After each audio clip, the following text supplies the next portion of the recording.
Ассалаумағалейкум, құрметті көрермен. Бүгінгі әңгімені бастамас бұрын тағы да ескертейін деп тұрмын. Мен нацизм, фашизм, сепаратизм,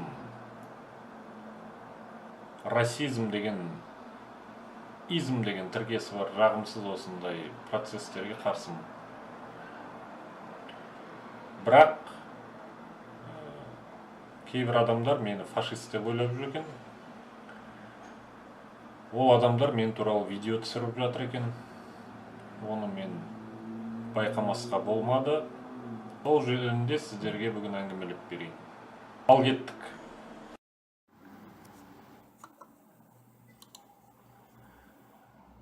Міне мына өздеріңіз көріп отырғандай YouTube'та канал ашылыпты. Экспресс Анализис деген аты. Экспресс Анализис. Көріп тұрсыздар. Видеолары бар екен. Қазір видеоларына кіріп сіздерге көрсетейін.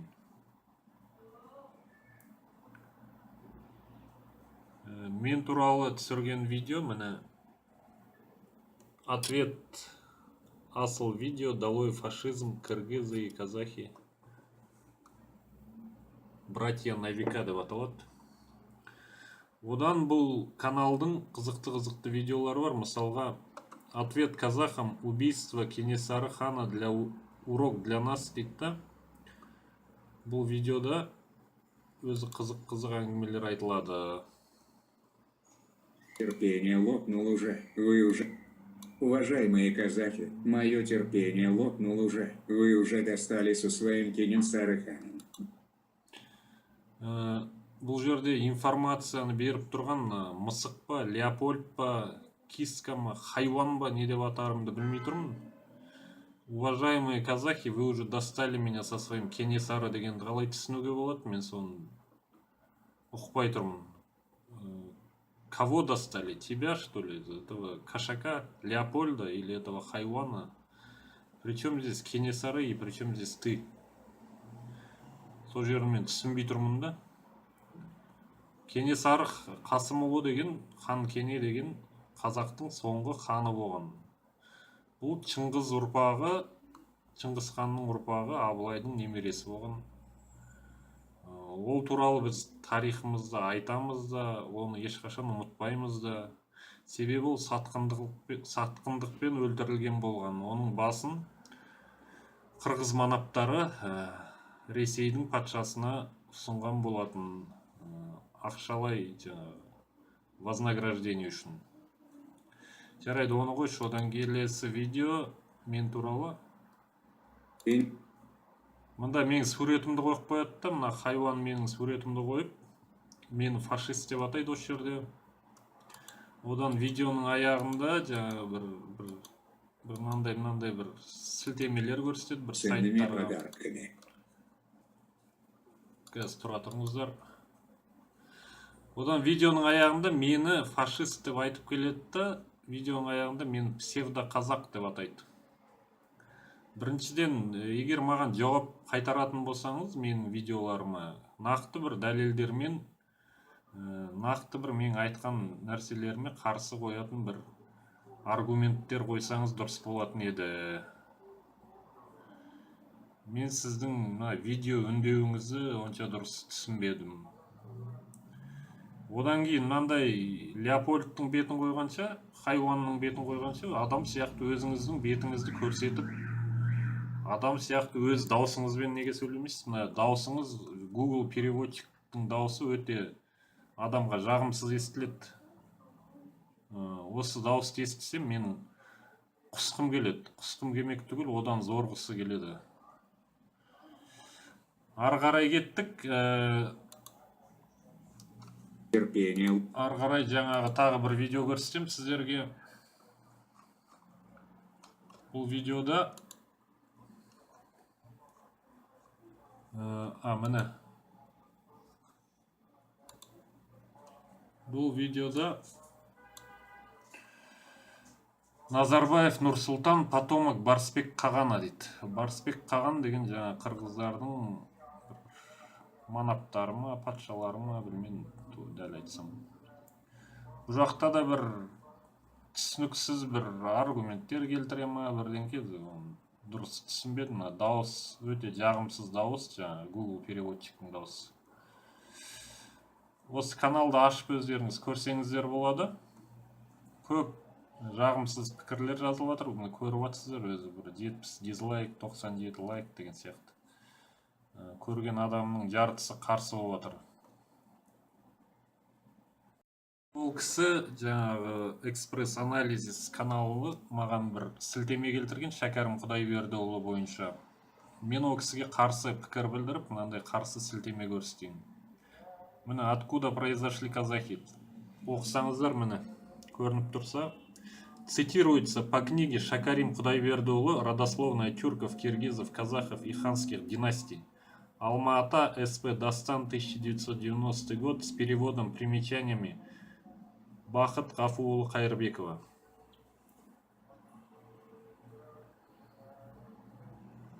Так. Міне. Современная казах – более позднее написание. В примечании к труду Радлова из Сибири говорится, киргизами Радлов именует главным образом казахов, хотя и указывает, что их правильное название и само название казак. Такое ошибочное название казахов получило в дореволюционной литературе широкое распространение. Их именовали также казах-киргизами, киргиз-кайсаками, киргиз-казаками, но отнюдь не из-за отсутствия самого названия народа казах, которое существовало по крайней мере с 15 века, а в русских документах применялось уже с 16-17 веков, что отметил еще в начале 19 века Левшин. В своей статье об имени киргиз-казачьего народа он писал, что киргиз-кайсаки дают чужое имя, которым ни они сами себя, ни соседи, исключая россиян, не называют. Киргиз есть название народа совсем другого.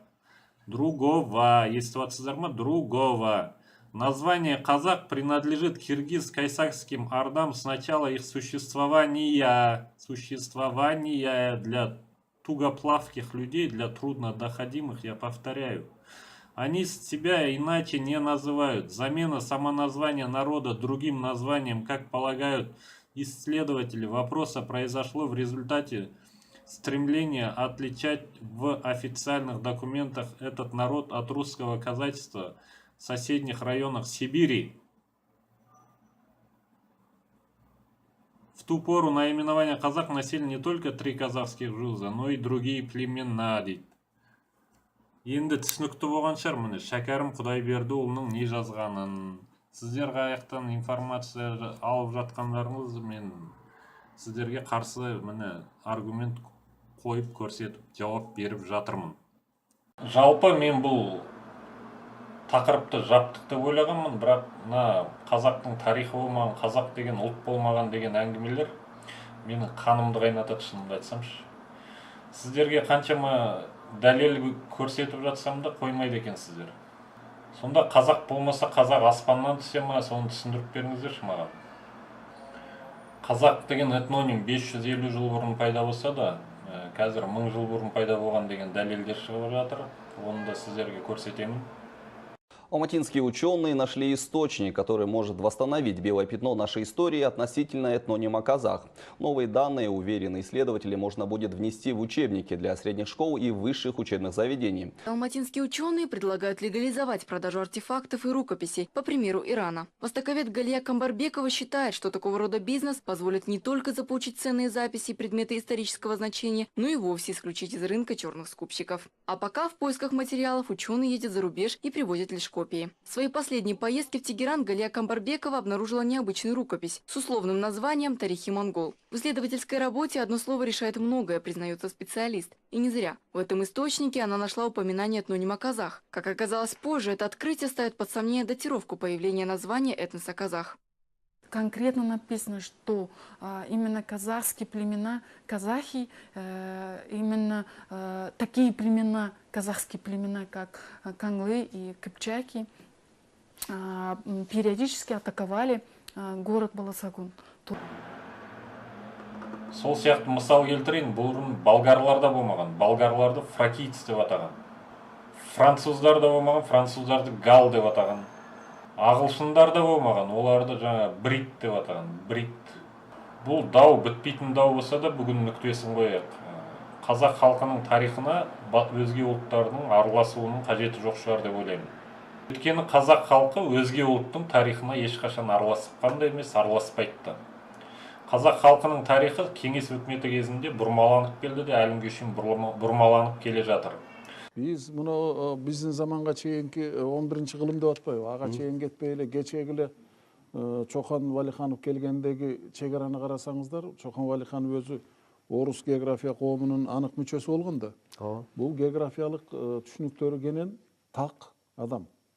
Ошол кыргыздын чек арасын сүрөттөгөндө түштүгү Гиндикушка чейин деп атат. Мына биз азыр Тажикстан тигүү деп атпайбызбы? Түштүгү Гиндикуш тоолоруна чейин, чыгышы Кулжага чейин, түндүк чыгышы Узун Агачтан башталат деп атат. Казак жазып атат муну.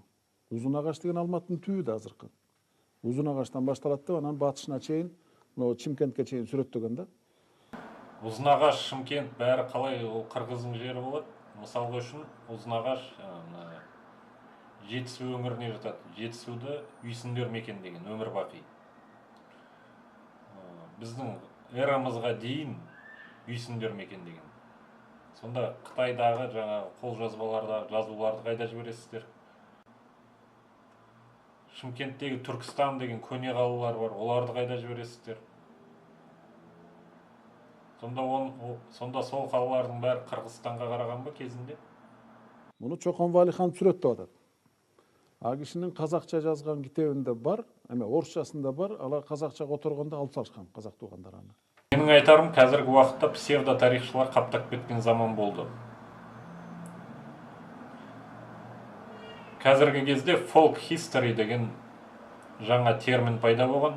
Folk history дегеніміз псевдо тарих, пара тарих, анти тарих, өтірік тарих, поп тарих, халық үшін жасалған тарих деген мағынаны білдіреді. Осындай folk history'дің тарихшылары Қырғызстан мемлекетінде өте көп. Көп болса көбейе берсін ғой, бірақ ол тарихты Қазақстанмен қатыстырудың қажеті жоқ. Өйткені біз көршілес мемлекетпіз, біздің ортақ нәрселеріміз өте көп.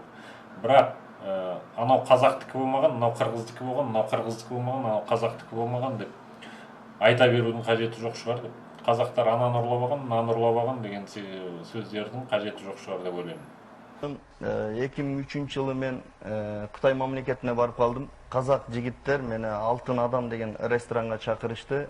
Қырғыздың eski bir би бар, сілерде билене, ошол биге билей аласың деп қалды. Қандай би десем, Қара Жорға деді. Біз деді қазақтар ошол ырды біз құлжалық қырғыздардан алып иштеп чыктык деді. Спонсорлор екен ошол жигиттер, қазақ балдар. Ошол ресторанның администратор екен. Анан бир малда жана музыканы коюп баштады. Анан кыз жигит болуп эле бийлеп атат. Мындай карасам жүрөккө жакын, өзүбүздүн каныбыздагы, жанагы тарыхыбыздагы ата бабаларыбыздын бийлеген бийиндей эле мен тез эле кабыл алдым да. Кыргыздарда бийлейби десем, биз ошол кыргыздардан копировать этип алдык, буну көчүрүп алдык. Бүгүнкү күндө мисалы өзүңүздөр деле мына билебиз, Андижан, Кокон деген шаарлардын баардыгы тең, Наманган деген шаарлардын баардыгы тең бир кезекте кыргыздын жери болгон деп биздин тарыхчылар да айтып келип атат. А бүгүнкү күндө биздики чек ара мисалы Ош шаарынын чети менен өтүп калган. Ушунчалык биздин чек арасы кесилип кеткендиги бүгүнкү күндө көрүнүп атат да. Мунуга 748-жылы тартылган карта экен да, казактардын тарыхынан алынды. Мунуга сары, мына бул жагында Байкал көлү турат, Байкал көлү мына кыргыз деп тур, кыргыздар. Байкал көлү мына жерде. Байкалдан нары уже Сибирге чейин кетип атат да, мынагы жагы болгарларга чейин келип атат. Бул 748-жылкы кыргыздардын жайгашуу тарыхы. Жанагы Шольбергдин картасында 654-тө кыргыздар чачырады деп атпайбы, ошого чейингиси. И ошодон кийин да кыргыз өзүнүн территориясын көрдүңүзбү, кең несин сактап калган. Мына биягы булгарларга чейин, а биягы Сибирге чейин болуп атат. Мына кыргыздар, сарынын баары кыргыздар деп туруп. Муну казактар өздөрү моюндап чыгарып отур. 748-жылкы карта экен ушул. Ошондогу кыргыздардын жайгашуусу. Ушунун өзү эле көп түшүнүк берип атат да. Бул жерде бир эки чаташ түшүнүк бар. Биздин бир тууган казак эли 300 жыл бою кыргыз деп аталып келди. Ошондон улам мурдакы кыргыздар деген жазуунун баары казактарга тиешелүү деп чыгып аткан карталар алдагылар. Анан бул сөзгө дагы бир тиек кылып айтарым. Бул 1465 жылы Керей менен Жаныбек деген эки султан баягы Чингизит Абылхайырдын колунда султан болуп тургандар ошолор өздөрү хандык шайлайбыз деп ушу Кыргыздын дөөлөтүнө баш уруп, Кыргыздын дөөлөтүнө таянып өздөрү хандык шайланган экен, Керей менен Жаныбек да. Эми ошондо казактар өздөрү да 550 жылдыгын моюндап отур.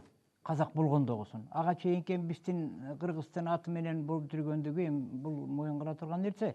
Бирок эми Кыргызды Кыргыз деп аташыбыз керек да.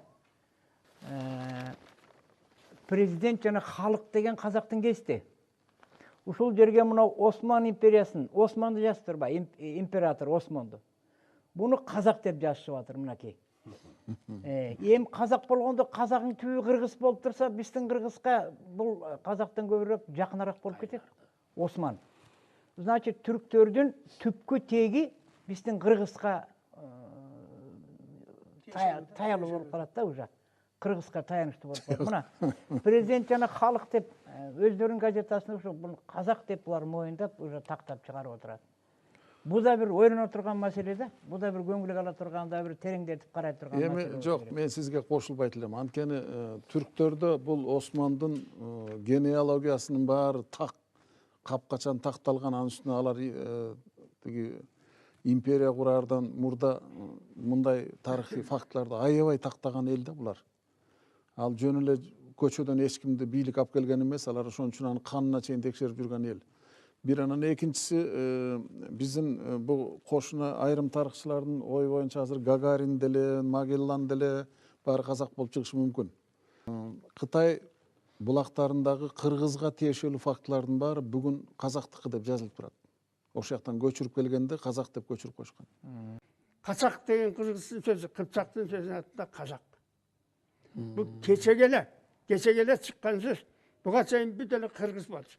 Анан 300 жыл, 1000 жыл мурун биз кыргыз болуп жашаганбыз деп болбогон сөз менен. Казак деген кечеге чыккан. 1456 жыл казак чыккан. А өзбектердин баары кыргыз болчу. Өзбектердики 1326 жылы мурдараак чыккан. Өзбек хан Батый хандын чебереси да. Ошонун бери толук кыргыздын башында. Бир суроо бар сизге. Бул кыргыздар калпакты кыйшайта кийсе деле жараша берет, башка булуттун өкүлдөрү койкойто кийсе деле жарашпайт да, бул эмнеге? Кыргызга сиңип калганда бир жол. Кыргыздын баш кийими болуп калган. Жана кара кыргыз деген сөз. Ак калпак тууралуу айта кететін болсақ, ак калпак тек қана кыргыздарда гана эмес, казактарда да болгон. Болгон эмес, әлі күнгө чейин бар. Мисалга үчүн мынау казак кийими, казахский костюм деген китап мен сиздерге қазір далел көрсөтөм. Міне биринчи бетін аша салысымен мында ак калпактын сүрөтүн көрөсүз. Мына белбеулөрдүн аты кемер белбеу дейт. Мына шалбар, такыя, кисе белбеу деп аталат. Мына казактын тону бар.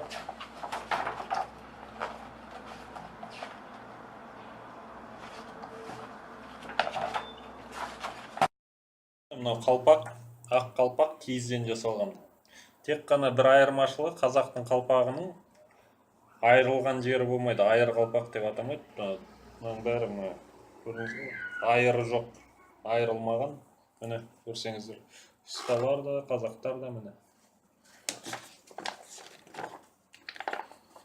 Одан тақиялары міне қазақтың. Қандай мұрақ деген бас киімі болған, тек қана қалпақ емес, неше түрлі бас киімі болған. Мұрақ, міне Абылай ханның басындағы бас киім. Андай түлкі тымақ деген бас киімдер болған. Оның бәріне мен бөлек видеолар шығарған болатынмын. Соның бәрін ол біздің салт дәстүр мен мәдениет, екі ұлттың салт дәстүр мәдениеті де киген киіміне шейін ұқсас екенін білуге болады. Біздің екі ұлттың мәдениеті де, тарихы да, салт дәстүрі де, ұлттық құндылықтары да өте ұқсас. Қырғыздардағы Саяқ руы Үйсін руынан тараған, қазақтың ұлы жүзінің Шапырашты руынан тарағанын қырғыздардың өзі де мойындайды. Сенбесеңіздер, келтірейін міне. Эта наша беседа с Цыргабеком Сооронкуловым была посвящена курьезам Санжара и неполным ее версиям, порой приводящим ко многим противоречиям среди народа. Аксакал не стал отрицать наличие лже Санжара в устном народном творчестве народа и добавил: к сожалению, иногда появляются неполные версии, в итоге потомки все больше отдаляются от света истины из своих корней. Ну а некоторые даже могут одно племя противопоставить другому. Поэтому с целью внести ясность я решился рассказать вам тайну, сокрытую веками. Это история об истинном происхождении племени Саяқ. Так.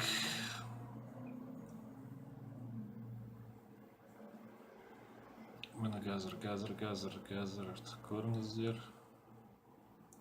Как выяснится позже, Саяка также отпустили, но только на Алтае, а именно там он стал спутником Карачоро и встретил Тагай-бия, будучи в Алтае. Саяк всегда грезил о братьях, об отце Чапрашты, о родной земле уйсунов. В те времена племя уйсун в основном проживало на Алатоу. Однажды в гостях у Тагай-бия Саяк с грустью произнес: «Қышында Монголу аққар жамынып, аскалу тону жазданған, жайында көк жашыл шебер жамынып, қойқолған белді жазданған Алатауымды жер барбы» дейді. Ал не қыл дейсіздер енді, кім кімнен пайда болған деген сұраққа жауап табылған шығар деп ойлаймын. Сол сияқты қырғыздардағы бар Қатаған руы да қазақтардан тараған екені елдің бәріне мәлім. Тіпті қазақтарда қырғыз деген ру бар. Оны сіздерге оқып берейін қазір. Қырғыз руы қазақ халқының құрамындағы ру, орта жүздің жерінде мекендейді. Бірақ жүзге кірмейді. Шығу тегі қырғыз халқының 18 ғасырда Көкшетау Қарқаралы өңірлерін мекен етеді. Бай қырғыз, жаңа қырғыз, құшшы қырғыз, сары қырғыз, жүнді қырғыз және тағы басқа. Шоқан Уәлиханов: Абылай ханның тұтқын қырғыздары Атығайдың арасына қоныстандырған соң олар Атығай бай қырғыз, жаңа қырғыз, сары құшшы қырғыз атасы болып сіңісіп кеткенін жазады. Ал не дейсіздер енді? Осындай тарихтық аргументтерді сіздерге келтіріп жатырмын. Қазақтар қырғыздардан пайда болу мүмкін емес, себебі генетика деген ғылым бар. Генетикада қанның гаплогруппалары болады, гаплотоптары болады. Егер қарасаңыздар, біздің гаплотоптарымыз әртүрлі. Мен өзім қырғыз болған үшін, қырғыз деген ел қантып пайда болған, қырғыз тілі қантып пайда болған деп қызығып жүрсілем де, кішінекей кезім әлі. Тарихты оқып, көп тарихтарды оқып, анализдеп көріп, мынандай ойға келдім. Қырғыздар орыстардан пайда болыппыз. Орыс тілі ақырындан өзгеріп, орыстар тілі өзгеріп отырып, қырғызға айланған да? Есть. Вот, например, Y-хромосома Адама носит сейчас кыргызы. В составе ДНК кыргызов имеется 63,50% Е1-альфа, гаплогруппа крови. Примерно с 2000-х годов в Казахстане начали проводиться исследования полиморфизма Y-хромосомы. Это такая как бы специфическая вещь. Y-хромосома — это единственная хромосома, которая передается от отца к сыну в неизменном виде. То есть остальные хромосомы мешаются, то есть 22 таких рекомбинантных хромосомы. То есть там что-то может быть от папы, волосы от папы, там глаза от мамы. Ну, в разных комбинациях может быть разные люди. Но именно Y-хромосома и митохондриальная ДНК, то есть материнская ДНК, они передаются в неизменном виде от отца к сыну и от матери к сыну, или от матери к дочери, тоже получается. И с 2000-х годов американцы, французы, китайцы, россияне начали исследовать происхождение казахов. Но тут была такая вещь, которую они не учитывали. То есть они исследовали, не учитывая историческую составляющую часть. То есть они исследовали Казах-1, Казах-2, Казах-3, наберут, условно говоря, 40 казахов в Восточном Казахстане, и потом говорят, что все казахи такие. Хотя там в Восточном Казахстане проживает в основном род Найман, например. А остальной Казахстан — это не род Найман, не факт, что они будут совпадать по своей Y-хромосоме. И где-то с 2007 года мы начали исследования в Казахстане уже происхождения казахов с точки зрения полиморфизма Y-хромосомы на основе именно исторических данных, то есть родоплеменного деления казахов, с учетом их шежире. И мы пришли к следующим выводам. То есть первое, что когда начали исследовать вот это родоплеменное происхождение казахов, мы исходили из советских позиций. То есть в Советском Союзе считалось, что вот казахская шежире – это такие выдумки, легенды, мифы, по большей части. Мы, к своему удивлению, обнаружили, что на самом деле, когда мы проверяем шежире генетически, уровень достоверности шежире примерно соответствует 90-95%. То есть, действительно, там есть какие-то, может быть, искажения, может быть, некоторые дедов забыли, но 90-95% совпадают. То есть, если человек считается по роду таком-то, у него генетика будет примерно такая-то. Второе. Историк Ануар Галиев сам из рода Аргын, поэтому в предвзятости его не обвинишь. Чтобы генетически подтвердить свое происхождение, он сразу после интервью согласился сдать биологический материал для анализа. И тут же поспешил опровергнуть еще один популярный миф о чистокровных казахах, светловолосых и голубоглазых. Есть изображения тюрков на балбалах, да? И эти балбалы, которые относятся, ну, уже, скажем, там и 6, 7, там, 8 века, 12, там уже видно, что тюрки, они очень похожи на современных казахов. Казахский антропологический тип, он формировался в течение долгого времени и является таким смешанным типом, то есть как адстрат. Здесь существовали европеоиды, долгое время индоевропейские, иранские племена. Этот тип он сформировался уже достаточно давно, и поэтому говорить о том, что здесь жили, проживали такие вот гиганты, светловолосые, голубоглазые, не приходится. После долгих размышлений я тоже решил последовать примеру профессора, хотя, казалось бы, знаю все про свое происхождение. Вроде типичный сармантах, представитель племени Табын, входящий в состав Жетыру. Кстати, различные источники по-разному трактуют происхождение этнонима Табын. Одни утверждают, что это значит служить Богу, а в переводе с монгольского звучит как числительное 5. И все же любопытно, что нового расскажет мое ДНК. Для чистоты эксперимента нельзя пить кофе как минимум за 40 минут до сдачи анализа. Все достаточно. Отламываем. Подержите. Кладем.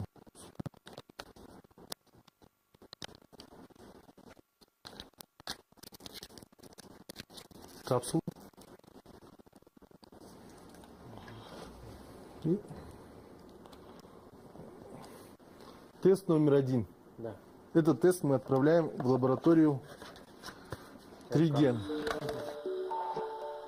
Для казахстанской лаборатории было достаточно собрать эпителиальный слой клеток в полости рта, а вот для американских генетиков пришлось наплевать в пробирку.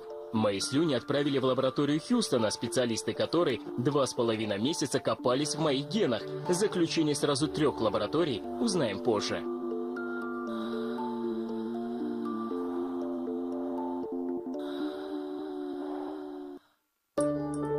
Благодаря скандальным разборкам на российском телевидении, люди считают, что с помощью ДНК-теста можно установить только отцовство. А ведь дезоксирибонуклеиновая кислота распечатывает более важные профайлы. Наша ДНК как машина времени. Чем глубже генетики копаются в ней, тем больше тысячелетий прокручиваются вспять. Западные ученые уже перенеслись на 150 тысяч лет назад. Невероятный скачок во времени. В структуре генофонда Казахстана выявляется 9 мажорных ветвей Y-хромосомы, которые показывают то, что многие казахские рода по мажорным гаплогруппам ведут к одному единственному предку. И это указывает на долгий сложный процесс этногенеза казахского народа. Ал ондай болса, сұрақ-жауап айдарына көшеміз.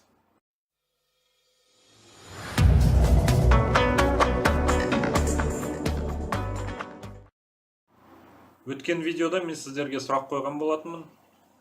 Шыңғыс ханның мойнындағы, Темучиннің мойнындағы заттың қазақша атауын айтып берсеңіздер. Бұл сұраққа жауап беретін болсақ, Теміршін Шыңғыс ханның мойнындағы құралды қаңғы деп атайды. Қаңғы деп ертеректе қылмыскердің мойнына қаңғытып жіберген.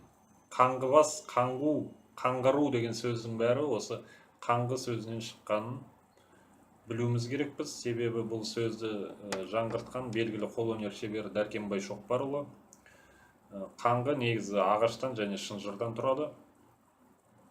Ал сіздерге келесі қоятын сұрағым ол кәтіреңкі деген сөз нені білдіреді? Осымен бүгінге менің видеом аяқталды. Сіздерге айтатыным, екі ел ынтымақта, татулықта тұрайық. Қырғыз-қазақ бір туған дейді. Егер қосатын ойларыңыз болса, комментарийларға жазуларыңызға болады. Келесі қош кездескенше.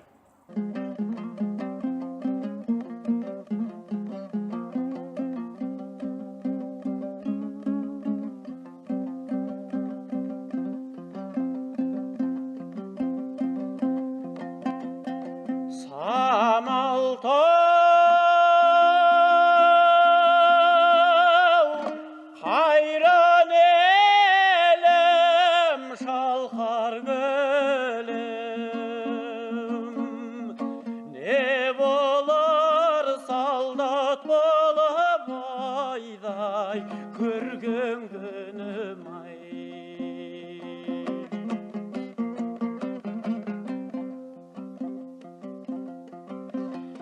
Есіме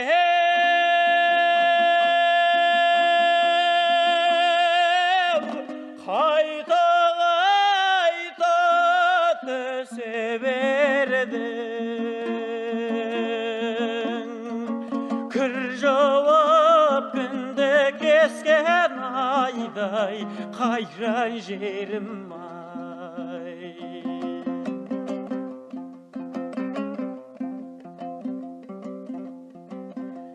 Ат емеспіз жаяумыз, жаяудан да баяумыз. 15 күндей жүргенде омбы жаққа ей таяумыз.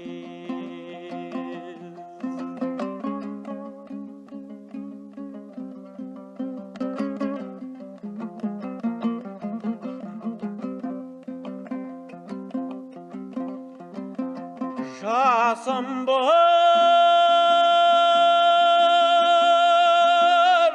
қос мешелде жылым сыйыр. Тағдырдың айдауымен айдай кеттім қиыры.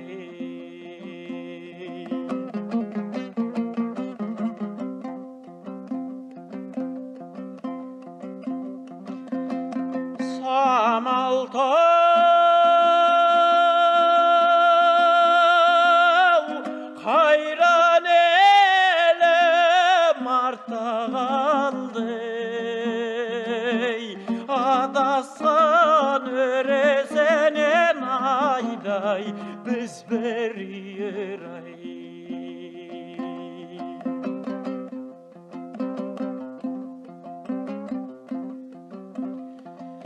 Ат емеспіз жаяумыз, жаяудан да баяумыз. 15 күндей жүргенде омбы жаққа ей таяумыз.